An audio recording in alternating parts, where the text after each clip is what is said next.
Se imagina a un rey tan poderoso que su sabiduría fue otorgada directamente por Dios. Entre varios candidatos al trono de David, Dios eligió a Salomón para gobernar Israel y continuar el trabajo de su padre. Pero, ¿y si te dijera que este mismo rey recibió algo más allá de la sabiduría? Unió la sabiduría con el poder emanado de artefactos divinos para dominar a los demonios y crear una legión de esclavos que cumplían sus órdenes. Pudo haberse convertido en el rey de Israel por sucesión, pero en sus ratos libres era el rey de los demonios por pura vocación. Lo que hizo, y principalmente lo que descubrió, lo verás a continuación.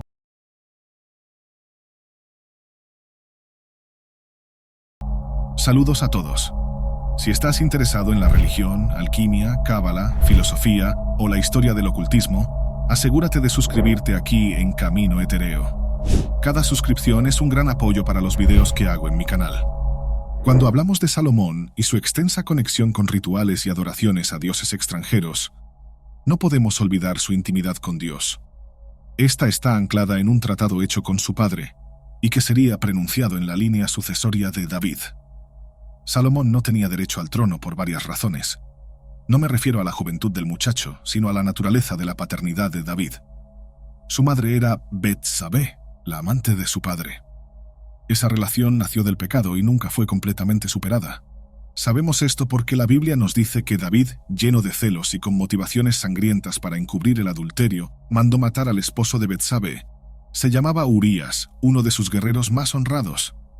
El adulterio le costó caro a David y condenó al joven Salomón a vivir al margen de la realeza sin sentirse parte de esa corte. Pero el gran punto de inflexión está en la culpa de su padre, quien al pedirle a Dios que un día le dio un reino la oportunidad de honrar su legado, lo hizo incluyendo a toda su descendencia, incluso al hijo del adulterio. No veas este momento como una falla imposible de un hombre santo.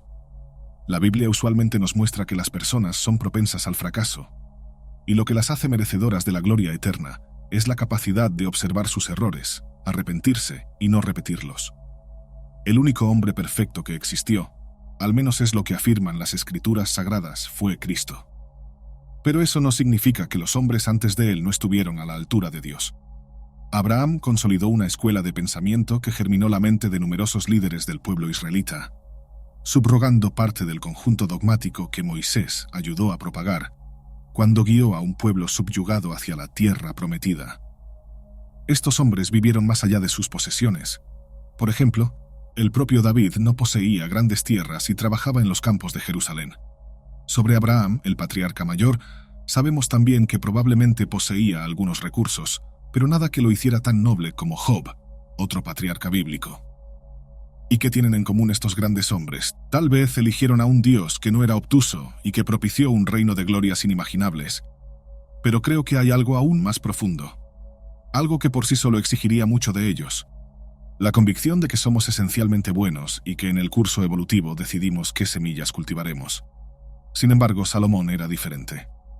No por su herencia gestacional o por el pecado heredado de sus padres. Porque Dios tenía planes para él, planes tan nobles como los que había diseñado para el mayor rey de Israel. Tal vez eligieron a un Dios que no era obtuso y que propició un reino de glorias inimaginables. Pero creo que hay algo aún más profundo, algo que por sí solo exigiría mucho de ellos. La convicción de que somos esencialmente buenos y que en el curso evolutivo decidimos qué semillas cultivaremos. Sin embargo, Salomón era diferente. No por su herencia gestacional o por el pecado heredado de sus padres, porque Dios tenía planes para él, planes tan nobles como los que había diseñado para el mayor rey de Israel. Cuando estudiamos cualquier texto antiguo, no podemos solo leerlo. Es necesario interpretarlo y darle contexto histórico. Sin esto, algunos elementos importantes quedan fuera y el conocimiento adquirido pierde su función. Por ejemplo, sabemos que la herencia no seguía el interés personal de David. No podía simplemente designar a alguien para sucederle en el trono.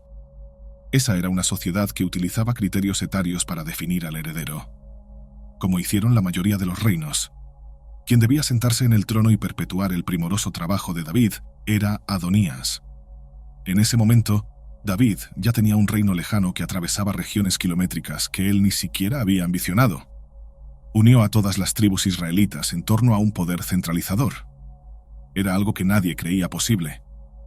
y la campaña para ocupar su lugar llegó durante su vejez. No era algo que tenía que esperar su muerte, de hecho, sus hijos buscaban su aprobación. Esta sería esencial para que el pueblo contemplara positivamente al nuevo rey. Estas luchas generaron mucho alboroto y agitación. Mientras convalecía en la vejez, sus hijos libraron batallas entre bastidores con un intento fallido de golpe. Absalón, uno de los hijos de David, intentó usurpar el trono por la fuerza con la ayuda de Joab, un aliado del rey enfermo. Este episodio catapultó el liderazgo de Salomón, que en ese momento ya había caído en gracia ante el pueblo y había sido visitado por Dios, quien ofreció al joven cualquier cosa que deseara. Solo pidió sabiduría y este don le fue asegurado.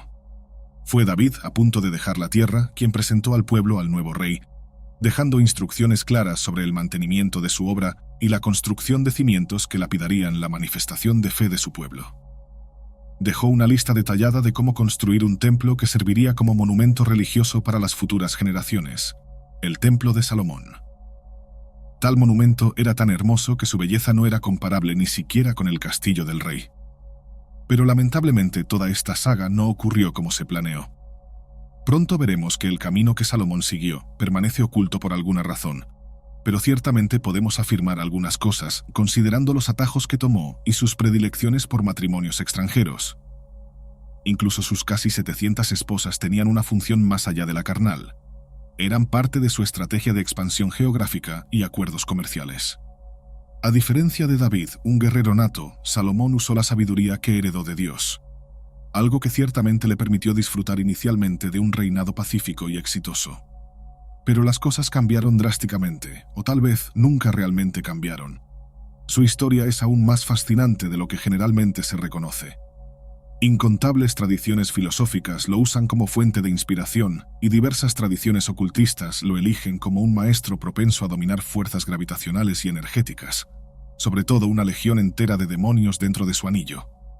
Un artefacto mágico rodeado de misterios inefables.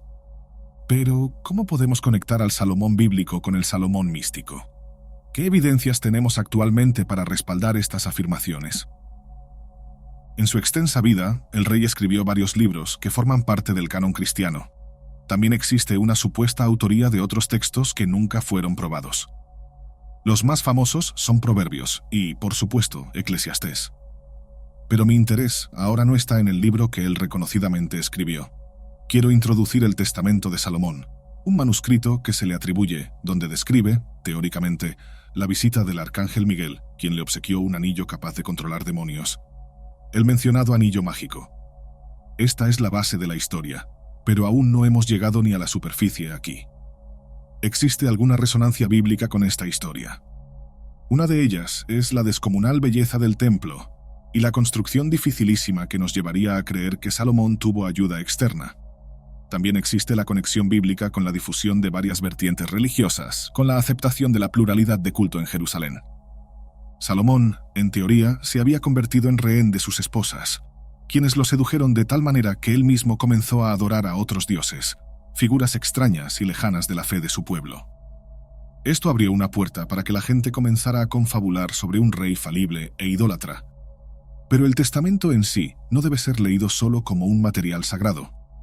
Su origen denota un esfuerzo por establecerse como una corriente de pensamiento. Y esto de alguna manera influyó en varias escuelas ocultistas.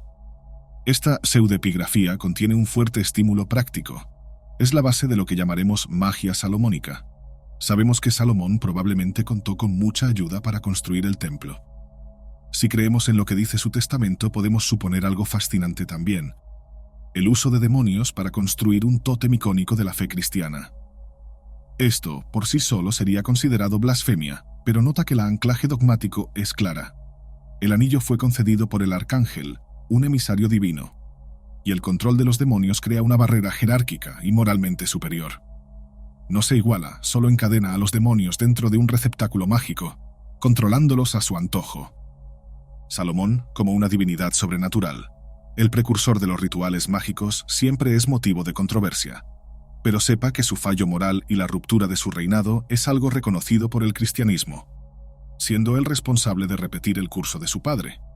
Solo que a diferencia de David, deja un pueblo más alejado de los ideales que genera desarmonía entre las tribus y alternancia de poder que su sucesor nunca logró realinear. Lo que también tenemos son meros fragmentos. En algunos casos es posible leer una evidencia aquí, otra retirada de algún escrito antiguo, pero nada tan profundamente esclarecedor como el testamento homónimo. Por ejemplo, un historiador judío escribió algo curioso, pero ni siquiera sabemos si podemos creer en sus palabras. Describe la existencia de un grupo de exorcistas que proviene de una tradición que se remonta a los tiempos del Imperio Romano. Estos miembros utilizaban un anillo con el sello de Salomón para administrar los exorcismos. El testamento, como les dije, no tiene solo valor literario, es un catálogo riquísimo sobre la demonología salomónica. Con el paso de los años ha sido sometido a severos análisis y revisiones que permitieron que se extrajera de sus páginas la traducción más precisa. Fue originalmente escrito en griego koine, el mismo idioma utilizado en la confección del Nuevo Testamento, lo que sugeriría una predominancia del conocimiento adquirido por pueblos más primitivos, que se extendieron por el mundo después del surgimiento de Cristo. No entraré en detalles escapulares y no intentaré hacer un análisis riguroso, pero haré lo mejor que pueda para explicar exactamente lo que cubre el testamento. Durante algunos momentos, verán el uso de eufemismos, y esto a veces requiere una interpretación más teológica y estilística. Cuando esto ocurra, no será algo constante, por favor. Entiendan que no soy un especialista. Admiro el tema y considero valiosa toda contribución. Pero sé que estoy entrando en un terreno nebuloso, algo que mueve pasiones. El testamento que narraré básicamente reescribe parte de la historia del rey más famoso de Israel. Entonces, eso es todo. El libro comienza precisamente con el enfoque en la construcción del templo. Aquí, Salomón es presentado como un rey benevolente, sabio, y que sigue de cerca la evolución de la obra. Esta dedicación permite que perciba las penurias de sus comandados. Uno de sus empleados más devotos suplica a los cielos pidiendo providencia al Señor, y Salomón se compadece del obrero. Alega que sufre una persecución inusual de un demonio, un ser maligno que acorta su sustento, se alimenta de su comida y retira su alma de su pulgar. Así es, lo escuchaste bien. Cuando el texto menciona el pulgar, vale recordar que probablemente es un escrito primitivo. Es común que entendamos algunas alegorías de manera más práctica, pero a veces la falta de practicidad no es intencional. Puedo señalar dos direcciones. La primera de ellas es el uso de una figura retórica para representar actos libidinosos o violaciones sexuales. Nota que el demonio en sí hace uso de su comida, de su salario y de su cama. Y esta definición puede encajar perfectamente en la definición más humana del mal contemplado en la figura humana. Salomón, viendo toda esta situación, decide interceder a favor del empleado. Su petición es recibida por Dios, quien envía a Miguel para proveer una solución temporal. Trae consigo un anillo imbuido de poderes extraordinarios que permitirían que Salomón resolviera esta cuestión puntual. Pero el anillo quedó en sus posesiones y se convirtió en un elemento importante de su magia. Esta es la introducción del libro. Pero ya he dejado claro antes que la base de esta literatura no es solo didáctica. Prepara a sus lectores para un conocimiento profundo sobre demonios y diferentes manifestaciones y rituales mágicos. Es importante que quede claro que el anillo no existe sin el sello salomónico. Esto es algo ya prefigurado por exorcismos que ocurrieron durante el Imperio Romano. Pero no existe gran exactitud en sus trazados. En realidad, el testamento establecerá un conocimiento difuso y poco confiable. Hubo una bifurcación conceptual que solo años de contribuciones culturales incompatibles son capaces de hacer, permitiendo una apertura tan prolífica que es difícil separar el contenido original de las alteraciones posteriores. Y esa sería una parte importante. Pero volviendo al libro, la historia pierde sus contornos pueriles. El joven que clama por providencia, un rey benevolente, la visita de un ángel. Todo esto parece demasiado simple para ser verdad, y sin que nos demos cuenta, la historia cambia drásticamente cuando finalmente ocurre un enfrentamiento entre el joven y el demonio que lo perturbaba. Lo que considero particularmente extraño es que el testamento muestra al joven actuando solo, usando el anillo de la forma que creía necesario. Entonces, este es el escenario. El joven lanza el anillo sobre el demonio, que es capturado de inmediato, haciéndolo aparecer ante el dominio del rey. Mientras esto ocurre, el testamento demuestra su fuerza y el motivo de haberse vuelto tan famoso. Cuando los demonios son capturados, están obligados a informar su nombre, su ubicación y cualquier otro detalle relevante. Esto ayuda al desafortunado lector a comprender y catalogar a los demonios, y se convirtió en una vasta fuente de estudio. Y cada demonio, estamos hablando de una legión, posee características y orígenes distintos. Después de catalogarlos, Salomón no los devolvía al lugar de donde salieron. Mandaba esclavizar a los demonios en la construcción del templo, lo que sin duda facilitó el trabajo del joven obrero y ahorró mucho dinero a la realeza. Salomón comprendió que estaba lidiando con fuerzas más allá del entendimiento humano. El arcángel enviado por Dios actuó prontamente ayudando al rey a someter al demonio Ornias, quien, forzado a trabajar en la construcción del templo, no tardó en revelar información importante sobre los otros demonios. A partir de ese momento, Salomón comenzó a comprender que para mantener su reino y completar el templo, no solo necesitaba fuerza y sabiduría, sino también control sobre las fuerzas del mal. Con Ornias y otros demonios bajo su mando, Salomón inició un proceso sistemático de identificación y captura de espíritus malignos. Fueron 37 demonios y durante este periodo, Salomón contribuyó activamente en la captura de varios nombres conocidos, incluso los menos referenciados. Cada demonio capturado no solo revelaba sus nombres, sino que también revelaban los métodos exactos de cómo podrían ser derrotados o sometidos. El testamento de Salomón se convierte así no solo en un relato de sus hazañas, sino en un verdadero catálogo demonológico que describe en detalle los poderes astrales y las actividades que cada demonio ejecutaba, muchas veces causando enfermedades o tragedias entre los humanos. Esta es una forma de anticipar sus ataques y ejercer algún control sobrenatural contra fuerzas ocultas, lo que debe haber sido la razón por la cual se volvió tan célebre entre los cultos oscuros. Por ejemplo, al observar la vastedad de la tradición gnóstica, encontramos características demoníacas en una eterna batalla campal, lo que refuerza la visión de un universo en constante lucha entre el bien y el mal. Estas entidades planetarias, me refiero a las 7 constelaciones, no solo influenciaban el destino de los mortales, sino que también mantenían un gobierno demoníaco sobre el mundo físico. Este concepto refleja una percepción gnóstica donde el mundo material es gobernado por fuerzas que, aunque divinas en su origen, cayeron en desgracia y se volvieron corruptas, como los ángeles caídos que tanto mencionamos aquí en las últimas semanas. Salomón, imbuido de una misión divina, entendía que para construir el templo, un monumento dedicado a Dios, necesitaba purificar la tierra de estas influencias malignas. Así, usó el poder que le fue conferido por el anillo sagrado para convocar y controlar estas entidades. Sin embargo, el arcángel no lo abandona después de la exploración inicial. Continúa desempeñando un papel crucial, ayudando a Salomón a mantener el orden entre los demonios y asegurar que el trabajo en el templo avanzara sin interrupciones. Entre los demonios catalogados por Salomón se encuentran criaturas de todo tipo. Algunos, como Lix Tetrax, el demonio del viento, tenían poderes que podían usarse con fines prácticos, como mover grandes masas de aire para ayudar en la construcción. Otros, como Epipus, el dragón alado, presentaban desafíos significativos. Salomón sabía que no podía confiar completamente en estos seres, y por eso siempre los mantenía bajo la atenta mirada de sus ángeles guardianes. Y creo que esto es de una profunda sabiduría. Usar los dones sobrenaturales de seres de las tinieblas para construir un monumento en Jerusalén. Pero la relación entre Salomón y los demonios era compleja. Sí, era su señor, y los trataba como lacayos. El problema es que aunque los sometiera, el rey también mostraba una profunda comprensión de sus naturalezas y de cómo podrían ser utilizados para servir a un propósito mayor.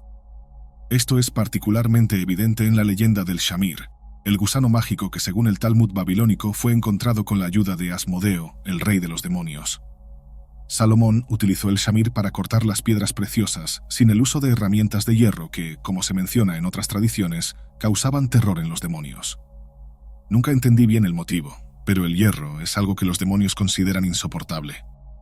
Esta aversión al hierro es un tema recurrente en los manuales demonológicos y refuerza la idea de que ciertas sustancias y elementos tienen poderes específicos sobre los espíritus malignos. En el caso de Salomón, esta sabiduría le permitió construir el templo de manera que ningún demonio pudiera interferir con su sacralidad. Al usar el Shamir y evitar el uso de hierro, garantizó que la edificación permaneciera pura y que el trabajo de los demonios se contuviera dentro de los límites que él mismo impuso. El conocimiento acumulado por Salomón sobre los demonios y sus debilidades no era solo teórico. Aplicó estas lecciones en la práctica, asegurando que los demonios capturados fueran utilizados de manera eficaz en la construcción, pero siempre bajo un estricto control. Salomón también sabía que necesitaba aliados poderosos para lidiar con estas fuerzas. Por eso, convocaba frecuentemente al arcángel y a otros ángeles para reforzar sus órdenes y mantener a los demonios en obediencia. La relación de Salomón con Dios es otro aspecto central de esta narrativa. Aunque había recibido dones extraordinarios para gobernar y construir el templo, Salomón siempre supo que esos poderes venían con responsabilidades. Sabía que no podía ceder a la tentación de usar sus conocimientos demonológicos para fines egoístas, ya que esto resultaría en su ruina. Este entendimiento se refleja en su rechazo a aceptar la traición ofrecida por Ornias y en su insistencia en mantener la pureza de la construcción del templo. Sin embargo, la historia de Salomón también es una advertencia sobre los peligros del poder absoluto. Mientras logró capturar y someter a los demonios, el rey también comenzó a darse cuenta de que la línea entre el uso legítimo del poder y la corrupción era muy delgada. Este delicado equilibrio entre la luz y la oscuridad, entre el conocimiento y la arrogancia, sería un tema que Salomón enfrentaría a lo largo de su vida y que eventualmente lo llevaría a cuestionar hasta qué punto podría continuar con su misión sin desviarse del camino que Dios había trazado para él. Mientras Salomón continuaba su misión de construcción del templo con la ayuda de los demonios sometidos, su fama como el más sabio de los reyes y el más poderoso de los hombres se extendió por toda la región.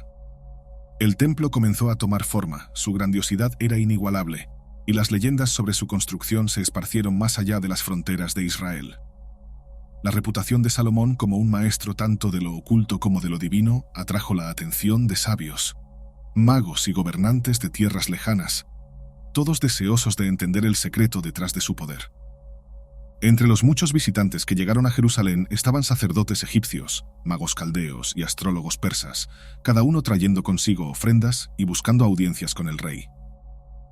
Salomón los recibió sabiendo que buscaban más que simple sabiduría. Querían el poder que él poseía. Pero Salomón era cauteloso. Sabía que el conocimiento que tenía no podía ser compartido indiscriminadamente. Los secretos de los demonios y del grimorio que estaba compilando eran demasiado peligrosos para dejarlos en manos equivocadas. A pesar de esto, Salomón comprendía la importancia de las alianzas y el intercambio de conocimientos.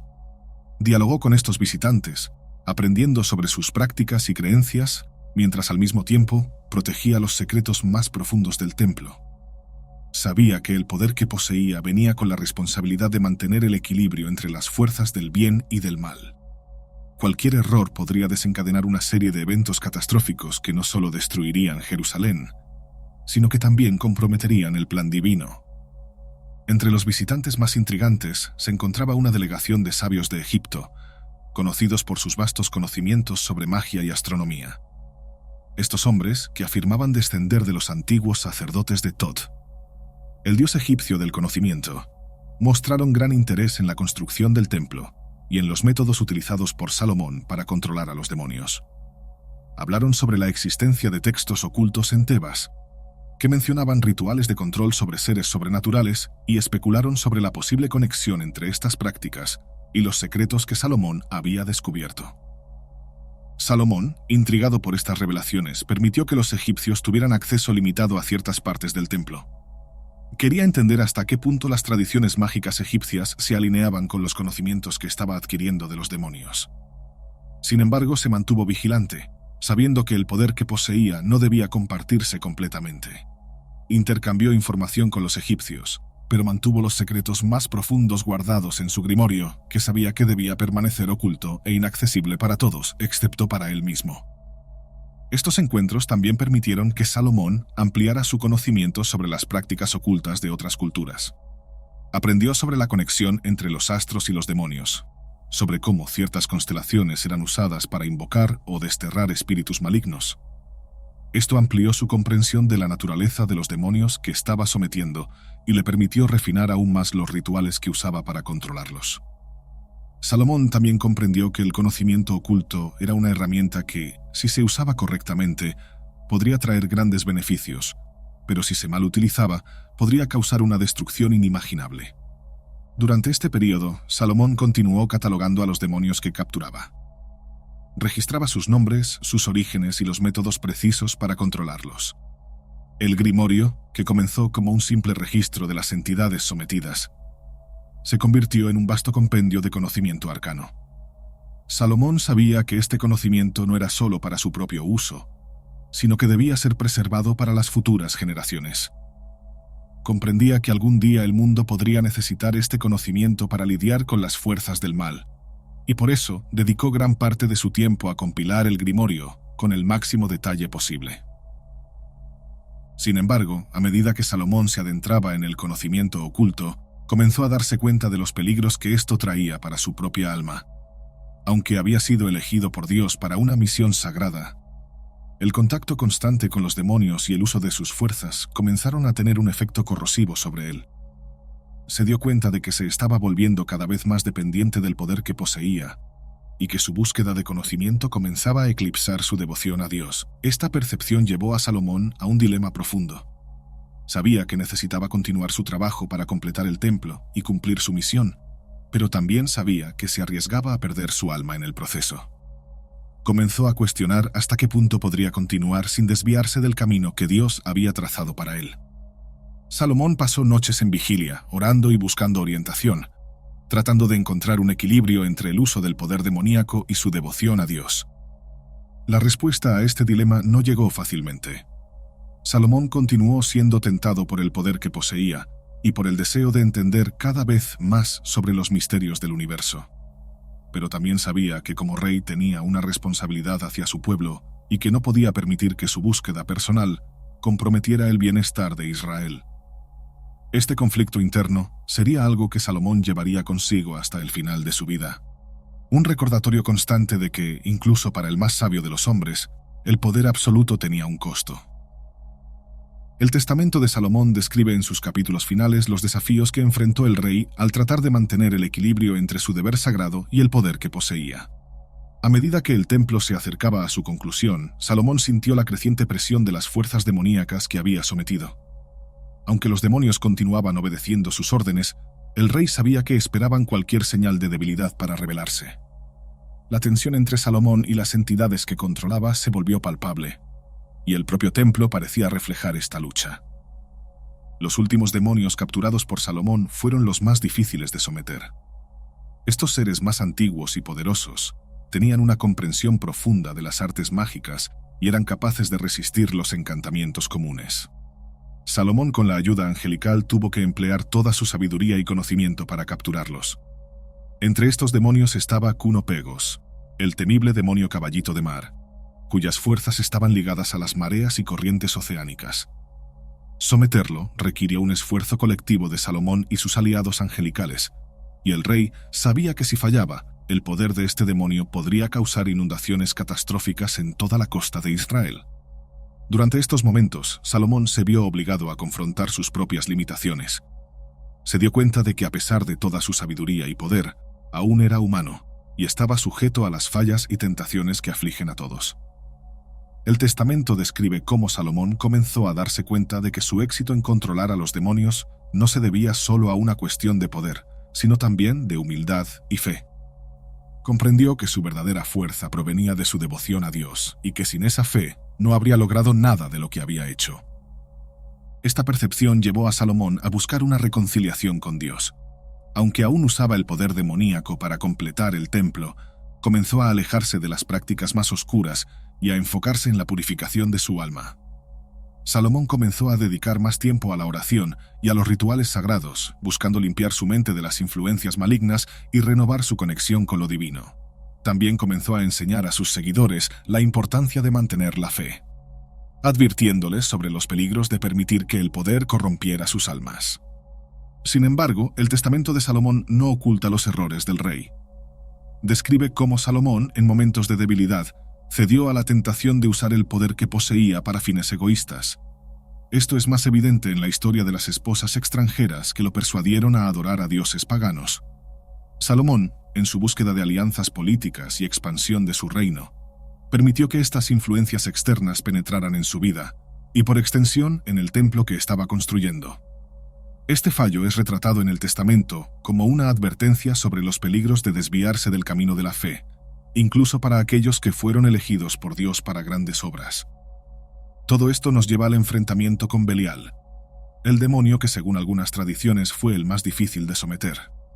Belial representaba la corrupción y la tentación, y Salomón sabía que para completar su obra y garantizar la pureza del templo necesitaba derrotar a esta entidad. La batalla con Belial no fue física, sino espiritual. Tuvo que confrontar sus propios demonios internos, su orgullo, su ambición y su tentación de usar el poder para fines personales. El Testamento describe cómo Salomón finalmente logró someter a Belial, pero solo al renunciar a todas sus ambiciones mundanas y rendirse completamente a la voluntad de Dios. Este acto final de humildad es lo que permite a Salomón concluir la construcción del templo y consagrarlo como un lugar de adoración a Dios. Sin embargo, el Testamento también deja claro que a pesar de su éxito, Salomón nunca fue capaz de escapar completamente de las consecuencias de sus acciones. Su alma, aunque redimida, lleva las cicatrices de las batallas que libró contra las fuerzas del mal. Salomón es retratado como un hombre que, aunque alcanzó grandes logros, también cometió errores graves, y esos errores sirven como un recordatorio para todos aquellos que buscan poder más allá de su comprensión. Con la construcción del templo finalmente concluida, Salomón sintió una mezcla de alivio y tristeza. Había cumplido su misión, pero el costo fue alto. Sabía que su alma nunca sería la misma, y el peso de las decisiones que tomó a lo largo del camino continuaría persiguiéndolo hasta el final de sus días. Salomón comenzó a evitar los antiguos rituales que había realizado, y se concentró en gobernar su reino con justicia y sabiduría, siempre recordando las lecciones que había aprendido. Sin embargo, el legado de Salomón no terminaría con la conclusión del templo. El grimorio que había compilado con sus secretos demonológicos e instrucciones detalladas sobre rituales de control fue escondido en las profundidades del templo. Reconoció que este conocimiento era demasiado peligroso para dejarlo al alcance de cualquiera. Confió el artefacto a un pequeño grupo de sacerdotes fieles, instruyéndolos a mantenerlo en secreto y a protegerlo con sus vidas. Pero como suele ocurrir, el poder atrae a aquellos que desean usarlo para sus propios fines. A lo largo de los siglos, rumores sobre el grimorio de Salomón comenzaron a circular entre los ocultistas y magos que buscaban el poder absoluto.